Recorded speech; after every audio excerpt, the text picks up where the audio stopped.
Ailəmiz üzünün düşməyini istəmir. Çox yaxşı bir insandır, rayonumuzun adamıdır, mənə tanış bir insandır. Onun dilində kanser əmələ gəlib. Əmələ gəlmə səbəbi nədir? Bax, dilinin böyründə balaca bir düyün olub. Bu düyün illərlə nə qədər olub deyin bizə? 20 il olub. Nə vaxt başladı bu ağrı verməyə? May ayından sonra. May ayından sonra başladı ağrı verməyə, çəniyə, başa. Bu hal-hazırda ağrı haralarda var?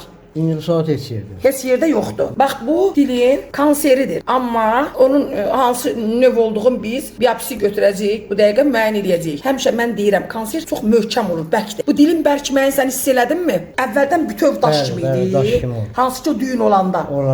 Və bu yaxınlarda özünün dediyinə görə deyir, mən oruç tutdum, hiss elədim ki, immunitetim enib. Deyim ki, xəstənin nə damağına, nə çənəsinə MTS yoxdur. Xoşbəxtlikdən dildə yaranan kanser nə damağa, nə çəniyə metastaz vermir. Buna görə biz gözəl müayinə eləyəcəyik, sonra da Allah qoysa müalicəsi olunacaq.